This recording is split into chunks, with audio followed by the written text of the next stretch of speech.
Arthur, según el Índice Mundial de Reporteros Sin Fronteras, más de la mitad de los países del mundo se encuentran en una situación muy grave de falta de libertad de prensa y este es el peor momento en 25 años.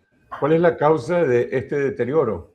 Las causas de ese deterioro son múltiples, o sea, estamos hablando de países que están en situación de conflicto armado, de guerra, y tenemos Ucrania, Palestina, Sudán, la República Democrática de Congo. Hay otros países que viven una situación de deterioro, pero sistemático, o sea, como Corea del Norte, Eritrea, China, bueno, Nicaragua, por supuesto, que son países en que se ha cerrado completamente el espacio de la información en los últimos años y que hay pocos cambios y variaciones de los últimos 5 años hacia acá, entonces, que viven un cierre del espacio para el ejercicio del periodismo y el acceso a la información.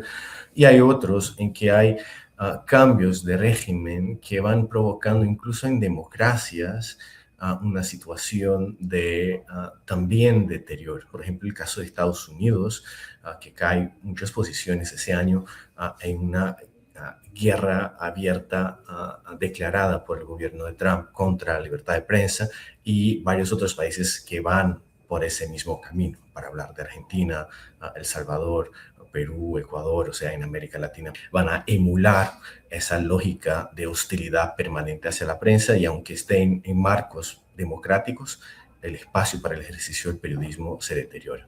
En el caso del continente americano, además de esa caída en el índice de libertad de prensa en Estados Unidos que has mencionado, hay otros países que tienen un marcado deterioro como Ecuador, Perú, El Salvador, mientras que Venezuela y Cuba se mantienen en la situación peor en que ya estaban.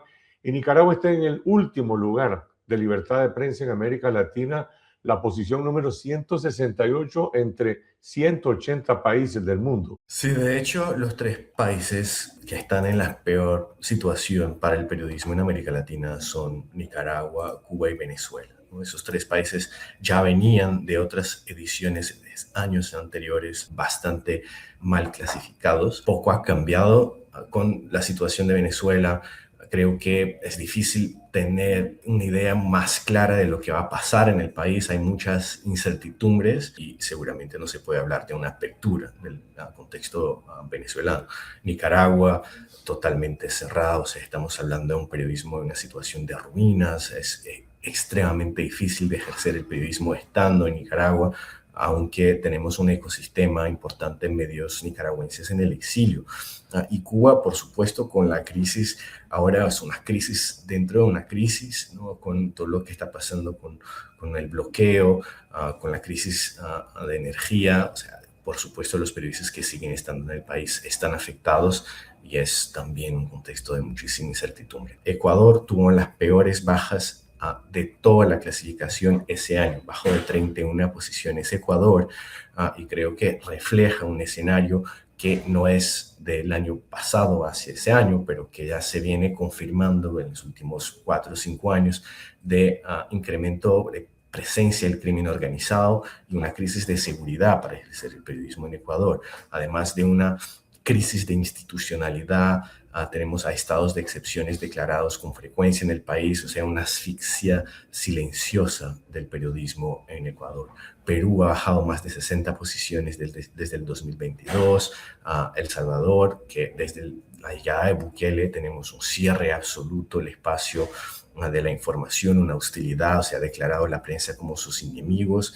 Y ahora creo que más reciente, o sea, Argentina, nos parece también brutal, incluso con la noticia reciente en Argentina de cierre de la Casa Rosada para que periodistas puedan acceder, que va emulando las mismas lógicas de presión que hace Trump hacia la prensa en Estados Unidos. ¿Cómo evalúas el periodismo en el exilio que se practica en estos países donde hay censura, criminalización del periodismo?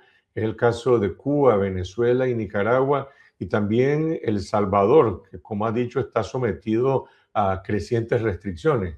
El periodismo en el exilio en América Central se ha vuelto desafortunadamente en un problema, o sea, un síntoma muy claro del deterioro del espacio de la información del periodismo en toda la región. O sea, tenemos cientos de periodistas exiliados operando en un contexto de dificultad extrema en términos de sostenibilidad de sus proyectos periodísticos, de acceso a sus audiencias, de accesos a fondos para que puedan seguir ejerciendo el periodismo y una condición también de bastante temor por represión transnacional que ejercen los gobiernos de los países de donde salieron esos periodistas. Tenemos, por ejemplo, en el caso de El Salvador, el año pasado, una grave crisis con la adopción de la ley de agentes extranjeros que provocó, ¿no?, una ola de exilio del país. Fueron más de 50 periodistas que tuvieron que salir del país, medios, redacciones enteras e incluso asociaciones de defensa de periodistas que tuvieron que salir. Hacen un trabajo absolutamente vital para garantizar que se pueda tener algún nivel de información libre e independiente sobre lo que está de hecho pasando en esos países que viven en un contexto de propaganda y desinformación sistemáticas provocados por los mismos gobiernos que están en el poder en esos países. Entonces, el periodismo en el exilio tiene un rol fundamental y debe de ser fortalecido y apoyado como un vector, ¿no?, de la garantía del derecho a la información de toda la ciudadanía que está en esos países. ¿Hay conciencia en las sociedades de esta crisis de la libertad de prensa que está amenazada en algunos casos por gobiernos autoritarios, en otros por poderes económicos y por el crimen organizado? La recuperación de la libertad de prensa, la derrota de la censura, ¿depende exclusivamente de los periodistas o la sociedad civil tiene algún papel importante en esa tarea? Necesitamos un mensaje claro para la ciudadanía, para las sociedades, de que la defensa de la libertad de prensa no es una defensa exclusiva de periodistas. No estamos hablando de una agenda corporativista sectorial, estamos hablando de una defensa del derecho de estar bien informados de toda la ciudadanía. Es importante dar la dimensión colectiva, social, del derecho a la información. Pertenece a toda la sociedad y no solamente a los periodistas y a los medios. Entonces, parte del desafío y del reto está bastante impulsado por una discusión sobre una crisis de confianza en el periodismo, una fragmentación de la información, de las maneras en que se produce, se difunde, se consume información a nivel global. Entonces, poder volver a crear vínculos con las audiencias y transmitir la necesidad de que la promoción del derecho a la información libre, plural, independiente, fiable, es algo que pertenece a toda la ciudadanía, es algo vital para el futuro del periodismo.